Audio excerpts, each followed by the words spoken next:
చూడమ్మా దుర్గా, నువ్వేం ఆలోచించాల్సిన అవసరం లేదు. మీ అన్నయ్యకి జరిపించాల్సిన కార్యక్రమాన్ని ఇక్కడే మన ఇంట్లోనే జరిపించు. పిన్నికి ఇక్కడ జరగడం ఇష్టం లేదేమో మావయ్య. ఇష్టం లేకపోవడం కాదమ్మా, ఏం జరిగిందో అందరికీ తెలుసు, ఎలా చనిపోయాడో తెలుసు. ఇప్పుడు ఆబ్దికం చేస్తుంటే ఆ రోజులు గుర్తు చేసుకుని మీరు బాధపడతారు. మీ మనసులో కొంత ఆవేశం ఉంటుంది, బాధ ఉంటుంది. మీ బాధని, ఆవేశాన్ని చూడ్డానికి మాకెక్కడ కష్టంగా ఉంటుందోనని తను అలా అంటుంది. అయినా నా చెల్లెల గురించి నీకు తెలియందా?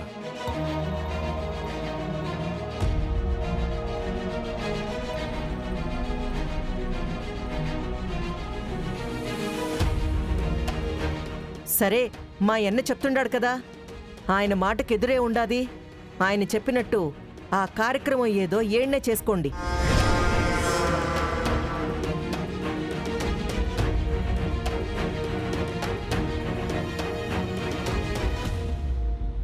అమ్మా, మీ అన్నయ్య ఆబ్దికాన్ని ఎంత ఘనంగా జరిపించాలనుకుంటున్నావో అంత ఘనంగా జరిపించు.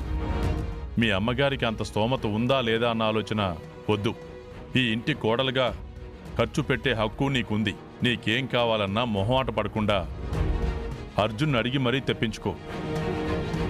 మీ మనసులు తృప్తి పడేలా, మీ అన్నయ్యకి శాంతి కలిగేలా జరిపించుకోండి. మీకెవ్వరూ అడ్డు చెప్పరు.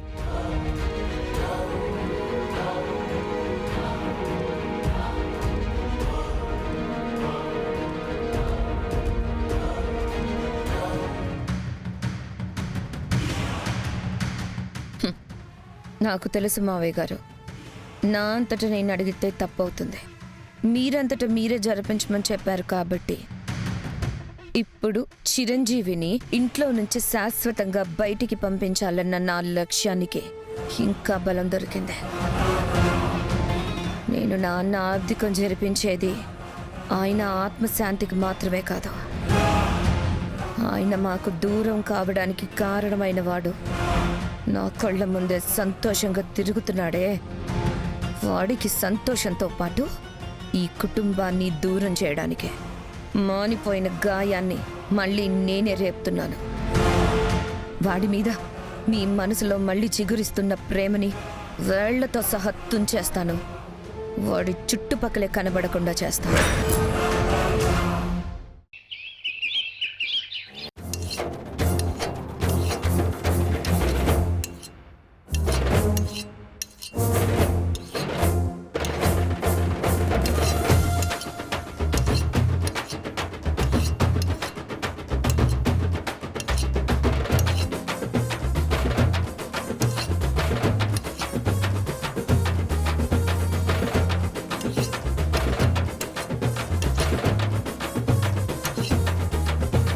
బాబా,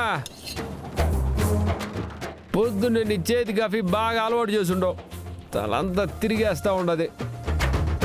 ఓ చుక్క కాఫీ ఇస్తావా?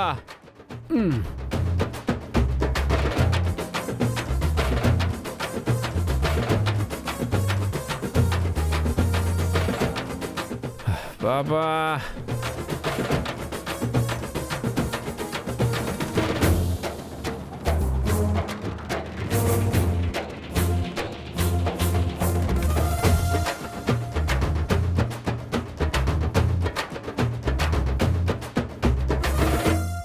బాబా కాఫీ తీసుకో.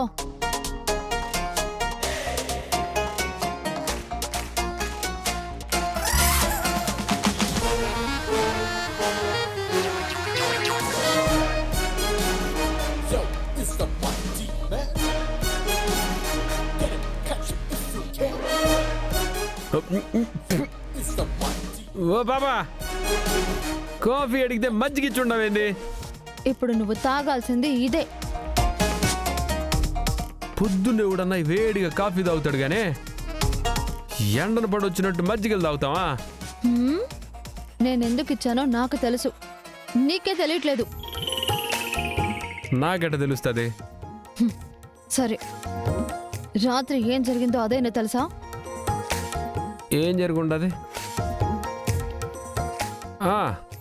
రాత్రి ఫ్రెండ్స్ అంతా మాట్లాడుకుంటా కూర్చున్నావు. అంతేనా? అంతేనే ఉండదు పాప, అందులో విశేషం ఉండలా. వాళ్ళంతా తాగుతున్నారు, నన్ను అడిగినారు, నేను తాగనని చెప్పినాను. తెలుసునా? ఓహో అవునా? అవును పాప, బ్రతిమిలాడినారు.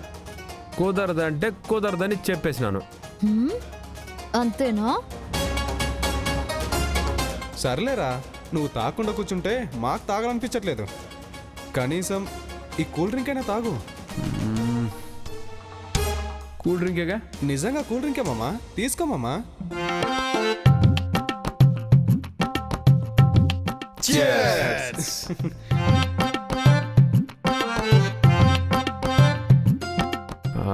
అంతే అంటే ఇక వాళ్ళు బాధపడడం చూడలేక కనీసం ఇదైనా తాగరా అని ఒక కూల్ డ్రింక్ ఇచ్చినారు. అది ఎత్తుకొని తాగినాను. ఆ తర్వాత ఆ తర్వాత ఏముండదు, అదేమో ఇన్ని కూల్ డ్రింకులు తాగి ఉన్నాను కదా, అదేమో చాలా బాగుండదు అనిపించినది. సరే ఇంకోటి ఇయ్యండి రా అనేసి ఇంకో కూల్ డ్రింక్ తీసుకొని తాగినాను. ఆ తర్వాత ఆ తర్వాత అంటే ఇంకేముండదు, తాగేసినాను. నేరుగా మరింటికి వచ్చేసి పడుకున్నాను. పొద్దున్నే లేచినాను, కాఫీ అడిగితే నువ్వు మజ్జిగ చేతిలో పెట్టినావు. కూల్ డ్రింక్ తాగడం మాత్రం బాగానే గుర్తుంది, ఇంటికి ఎలా వచ్చావో మాత్రం గుర్తులేదు. ఎట్టొస్తుంది పాపా, నా బైక్ ఉండదు కదా, బైక్లో వస్తున్నావు. కూల్ డ్రింక్ అనుకుని నువ్వు మందు బాగా తాగి రోడ్డు మీద పడిపోతుంటే నానా బాధలు పడి నిన్ను ఇంటికి తీసుకొచ్చాను.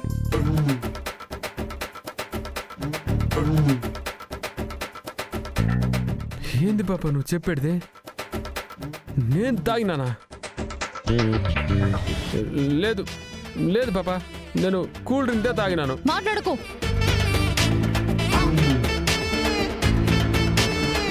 కూల్ డ్రింక్ తాగడం వరకు బాగానే గుర్తుపెట్టుకున్నావు. అక్కడి నుంచి పొద్దున్నే నిద్ర లేచే వరకు ఎన్ని బాధలు పడ్డావో, ఏం చేశావో అవన్నీ గుర్తు కూడా తెచ్చుకోలేనంత స్థితిలో నువ్వున్నావు. అంటే అర్థమవుతుందా ఎలా తాగావన్నది? ఏంది పాప, నిన్నంత కష్టం నేనేం పెట్టినాను? ఏం పెట్టావా?